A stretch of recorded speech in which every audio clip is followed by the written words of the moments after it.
ഒരു ജില്ലാ കോൺഗ്രസ് കമ്മിറ്റിയുടെ അധ്യക്ഷൻ ഒരു സമരമുഖത്ത് നിൽക്കുമ്പോൾ അദ്ദേഹത്തോട് എങ്ങനെ പെരുമാറണമെന്ന് ഇടുക്കി ജില്ലയിലെ പോലീസുകാർക്ക് അറിയില്ലെങ്കിൽ നിങ്ങളുടെ കാക്കിക്ക് മുകളിൽ വെച്ചിട്ടുള്ള ആ നക്ഷത്രം അത് കമ്മ്യൂണിസ്റ്റ് മാർക്സിസ്റ്റ് പാർട്ടിയുടെ കൊടിയിൽ കാണിച്ചിട്ടുള്ള നക്ഷത്രമാണെന്ന് തെറ്റിദ്ധരിക്കുന്നുണ്ടെങ്കിൽ അധികം വൈകാതെ ഒരുപാട് നക്ഷത്രം എണ്ണേണ്ടി വരുന്ന ഒരു സാഹചര്യം നിങ്ങൾക്കുണ്ടാകുമെന്നുള്ള കാര്യം അവിടെ ആമുഖമായി ഓർമ്മപ്പെടുത്താൻ വേണ്ടി കൂടി അവസരം ഉപയോഗിക്കുക.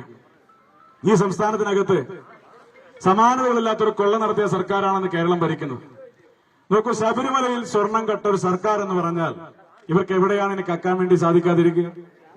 ദേവന്റെ സന്നിധിയിൽ നിന്ന് പോലും സ്വർണം മോഷ്ടിച്ച് അത് കടത്തിക്കൊണ്ടുപോകുന്ന ഒരു അന്താരാഷ്ട്ര സ്വർണ്ണക്കള്ളക്കടത്ത് സംഘമായി ഇന്ന് കേരളം ഭരിക്കുന്ന മുഖ്യമന്ത്രി പിണറായി വിജയന്റെ കാലഘട്ടത്തിൽ ഈ സർക്കാർ മാറി. ഈ സർക്കാരിന്റെ കാലഘട്ടത്തിൽ നിയോഗിക്കപ്പെട്ടിട്ടുള്ള ദേവസ്വം ബോർഡ് പ്രസിഡന്റുമാരാണ് ആ കൊള്ള നടത്തിയതെന്ന് ഇതിനോടകം തന്നെ പലവരും ഹൈക്കോടതിയുടെ ഉൾപ്പെടെയുള്ള പരാമർശം ഉണ്ടായിട്ടുണ്ട്.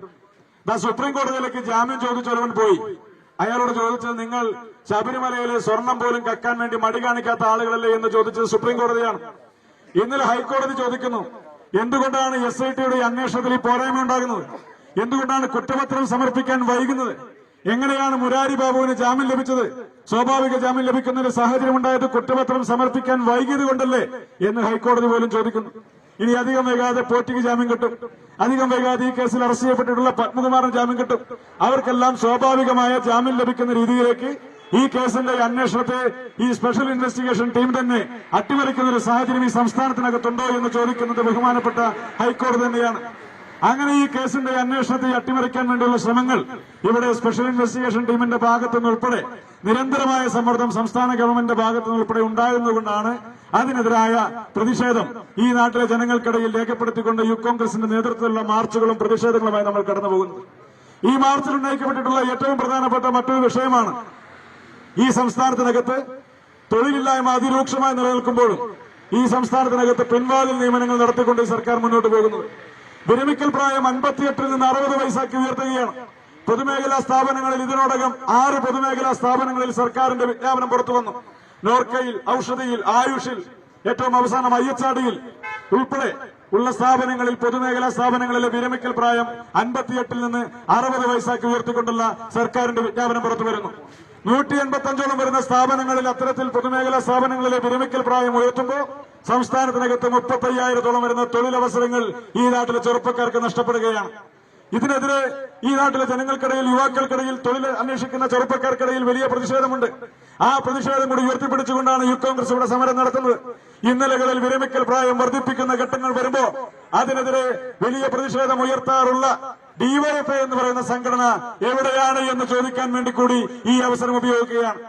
DYFIക്ക് ഈ പറയുന്ന തൊഴിൽ പ്രായം ഉയർത്തുമ്പോ, വിരമിക്കൽ പ്രായം വർദ്ധിപ്പിക്കുമ്പോ, പിൻവാതിൽ നിയമനങ്ങൾ നടത്തുമ്പോ, KSRTCയിലും KSEBയിലും ഉൾപ്പെടെയുള്ള പൊതുമേഖലാ സ്ഥാപനങ്ങളിൽ ഇവിടെ നിയമന നിരോധനം നടപ്പിലാക്കിക്കൊണ്ട് മുന്നോട്ട് പോകുമ്പോ അത്തരം കാര്യങ്ങളിൽ DYFIയുടെ അഭിപ്രായം എന്ത് എന്ന് ആവർത്തിച്ച് പല പത്രസമ്മേളനങ്ങളിൽ ഞങ്ങൾ ചോദിച്ചു.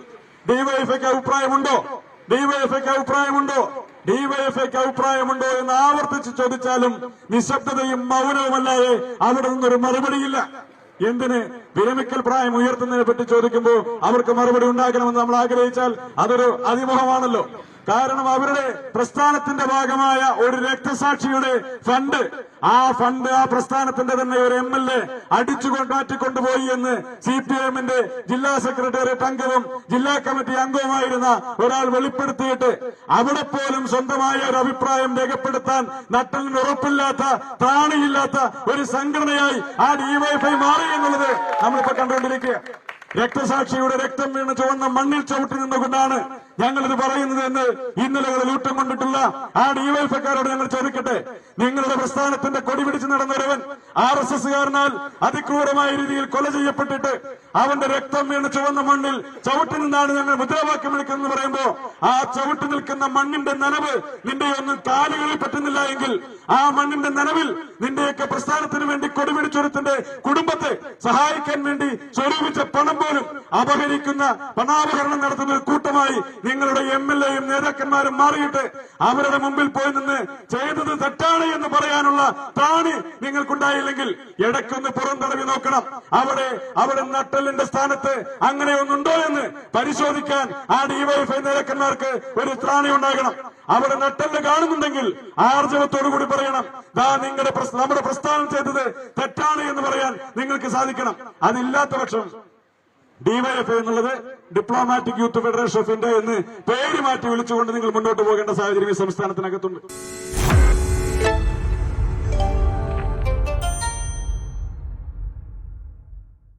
ലോകത്തെവിടെയായാലും ഏത് സമയത്തും 24 വാർത്തകളും ഓഗ്മെന്റഡ് റിയാലിറ്റി പാക്കേജുകളും എക്സ്പ്ലെയിനറുകളും വിശദമായി കാണാൻ ഞങ്ങളുടെ യൂട്യൂബ് ചാനൽ നിങ്ങൾക്ക് സബ്സ്ക്രൈബ് ചെയ്യാം.